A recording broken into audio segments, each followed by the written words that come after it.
coast down, la la la la. But Hello and welcome to my vlog. I am William A. Rumley and this is my journey to writing. Stay tuned and enjoy this once a week vlog. Hello everyone and welcome back to the vlog. Don't mind her, she'll only eat everything that she touches. Um, with this vlog I'm going to tell you I have some interesting feelings that are coming up as I'm getting the final stages ready and doing these last steps.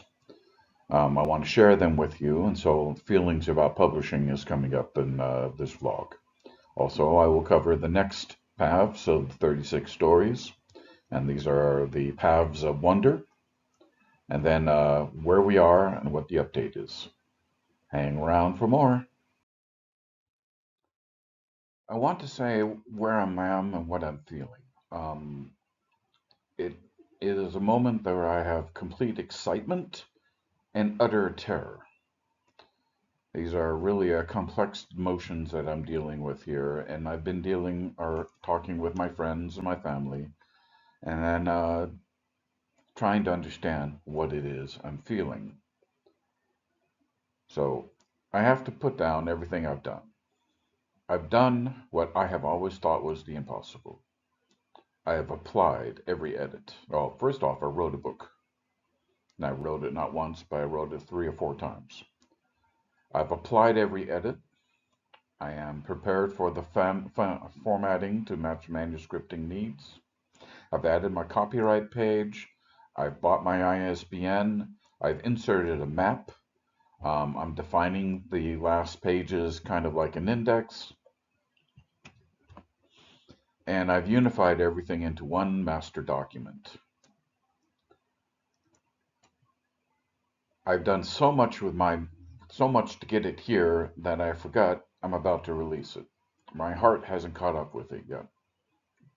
My heart is lagging behind in my emotions. And there seems to be the realization I'm going to make a long-term dream. I'm going to publish something. I'm going to give you the opportunity to read something I have written. And I stop myself and I think, wait, is this really happening? And that's where I am. What does that all mean? I've learned that one of the things an author does is before he releases his book, as he does the last read, one final read through the whole thing as a reader after he's put it away. And in my case, while the book was being edited, I wrote book 2. So for me, doing all the formatting, doing all the preparation was only that was easy to do. To apply the edits, that was a little bit more difficult, but made choices and decisions. I have a fantastic editor. And then now I'm doing the read. And it's kind of the ritual. You sit down, you clear your mind, not your preconceptions, not what you thought you were going to build. Now you're looking at it. What have you built? And in this ritual, I'm saying goodbye to the version that belongs only to me and say hello to the version I'm giving to you. And in doing this, I'm changing. I'm not the guy who has ideas in the background anymore. I'm not the person who identified myself as I'm a teacher, I'm a IT person, I'm a martial artist, I'm a dedicated husband. I now can identify myself as something completely new. That I'm not becoming an author, but I am an author, a person whose ideas may give you, the reader, ideas of your own. That shift, it feels like I'm standing on the edge of a cliff. Not dangerously, just high, vast, and full of possibilities. I no longer have the limits of, oh, how can I create it? I can write it. And when I am writing, I am not limited by mechanism. I'm not limited by the technique or the tools available to me or my own particular skills for that art form. I have become unlimited. And that was the source of my terror and my biggest revelation. After the read, then the practical steps, they feel like a revelation as well. I have to format the book, then I know the information necessary to register my ISBNs. Then I submit them into Lulu.com and Ingram Spark. Both are ready and waiting. I will submit multiple formats because I'm going to produce multiple versions. I'm going to use Lulu.com as my store. So any sales on Lulu.com, I drive you to that store.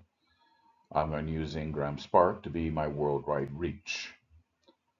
And for that reason, I'm going to do different versions on different platforms. The ebook will be on both. So you can buy the ebook from me on Lulu, or you can get the ebook wherever it's released on Ingram Spark. The hardcover and the trade paperback version will be on Lulu, and you can only get them through me. And then that one, the pocketbook, will be on Ingram Spark. And then maybe if there's a lot of sales, a lot of interest, you might do something more with it.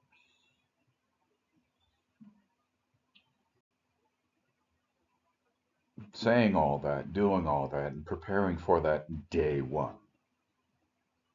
They're all part of my next week's to-do list. While I'm still trying to reconcile where I am with the dream, with the reality. And here's where it is. When I am sitting before you and doing a reading, or when I meet you at a fantasy fair or such an event, I'm going to be proud of what I've done. I'm going to be excited. I'm ready. I'm exposed. This book carries my mythos, my voice, my years of work, and I'm letting it go into the world as an act of courage.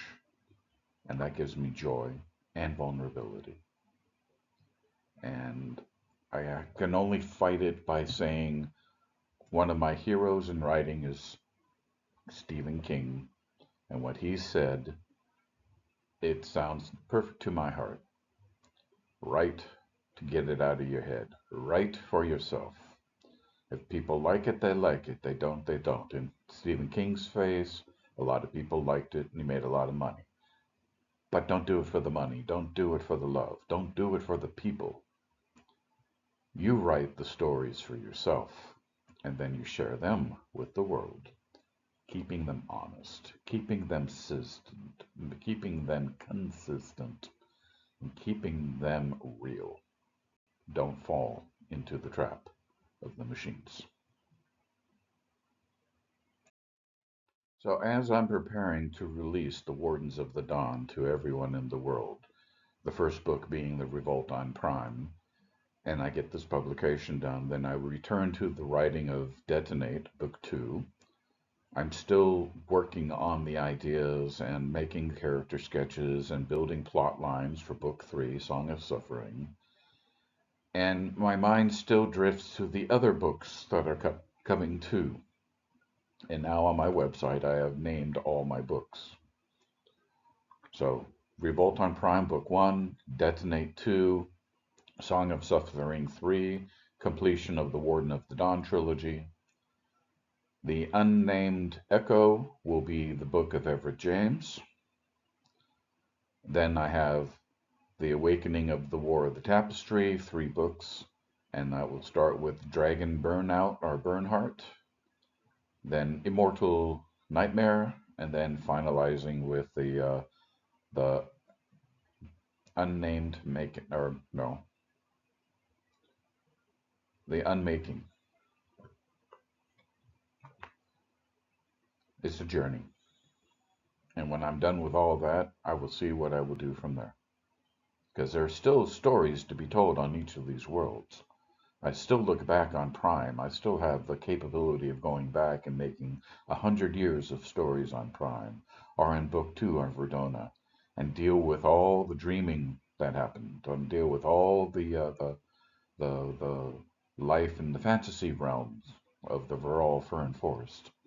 It's unlimited. Like I said, I'm unlimited now. I hope you enjoyed this little take. Stick around. We will move into the next six paths of the 36 paths of the stories. Okay, if you're new to this part of the series, this is built upon the idea that all sto- all stories out there have 36 types, and it's twists and turns and how you combine them together and the uniqueness of the characters that really define how your story is different than the basics. But I wanted to go over these 36 stories, and I have been doing it. So you've seen in previous vlogs, I do 6 at a time. These are the Paths of Wonder, the next pack, and these go all the way up from 25 to 30. Next week will be the last one. So what are these Paths of Wonder? Here are some examples. The Discovery. A wanderer stumbles upon a hidden relic, humming with ancient memory. Its glow awakens a truth long buried beneath the world's quiet surface. In touching it, they feel the first tremor of destiny shifting beneath their feet. Then there is the journey. Small band sets out across the shifting landscape, forests that whisper, mountains that brood, the rivers that remember. With every step the world grows stranger, and so do they, shaped by trials they've never expected. The portal story. A doorway appears where no doorway should be, shimmering like a held breath. When the protagonist steps through, they find themselves in a realm where the rules of time, gravity, and fate have been rewritten. The miracle thread. A single fragile thread of magic weaves through the character's life, revealing itself only in moments of the deepest need. Following it leads them to a truth that feels both impossible but intimately familiar. The Impossible Quest. The hero is tasked with achieving what no one has ever survived, attempting retrieve a lost star, mending a broken prophecy, or bargaining with a forgotten god. Even forces in the world insist it cannot be done, yet they move forward anyway. And then there is the Cosmic Tale. The story unfolds across galaxies and ages where celestial beings debate the fate of mortals like pieces on a numerous board. In the vastness of the cosmos, one small choice ripples outward, altering the shape of eternity. And here we have again, how do you use these paths? I find that the wonders of these paths of wonder aren't individual paths, but these could be the main storyline paths that all the other characters have their little sub stories within. Some of these lead better to solo characters, but many of them, the Impossible Quest, the Journey, the Cosmic, can all be for the entire storyline. This isn't about endings or beginnings. This is the body of the story. And you can easily mix that in with the stories of love for individual characters that they have to deal with for their own journeys, or the stories of the beginning where we learn where they come from, what their origin is, or what their purpose is, or the stories of conflict where these bounce off others and you interact with others, or there's a certain trial that has to happen. Combining the 36 paths and then building up a structure gives you a narrative that helps you build. And these paths are great for the core of the story. Now, next week we'll deal with the last 36 paths, the paths of shadow. I will see you there. Stay tuned for some updates. Okay, so I am in the final read, and what I'm doing is I'm reading the book from beginning to end. I'm seeing if I like it, see if there's anything specific I want to do. If I make no changes and it's perfect, then it's going into the next stage. I've already completed the cover.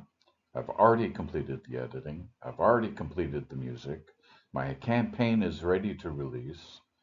I simply have to do the final formatting into the sample books, get them and approve them, prepare for publication on my date, release the campaign, and then I will convene my art group and I will give them copies of the book, and they will read through and give me feedback for the next book. They're not giving me reviews for the first book. I'm releasing it before I give it to them. I am going to use their input for the rest. And what does this all mean? What does it all do? Are we there yet? Are we about to see it? Is Revolt on Prime coming? I intend to publish in March. And that will be 14 days. I'll be doing the pre-launch, and this will be after I've approved the samples of the book. So through the February, I'll read the book and get my samples and then do my approvals. But March, someday, I don't know yet, in March, the book will be available. And you can order it through Lulu, and you can get a copy in your hands. Lulu will print from, whether it's America, whether it's from UK, whether it's in Germany, Lulu has print stations all around the world, so you can print through Lulu. We're there. It's going to be great. I hope you will enjoy this book. I'm glad you are enjoying this journey. And like I said, after publication, we return this vlog back to Detonate. But right now, we're focused on publication. Thank you for joining me this week. Stick around, enjoy the credits, nice music at the end, and then we will see you next week. Bill out.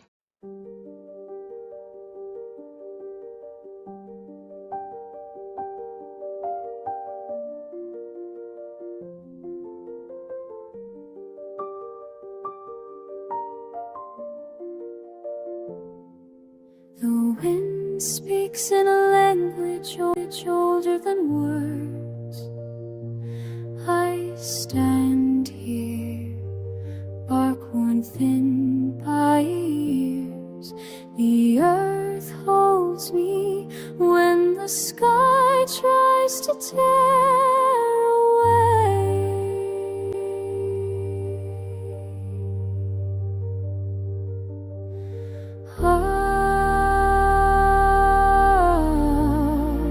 The weight presses down.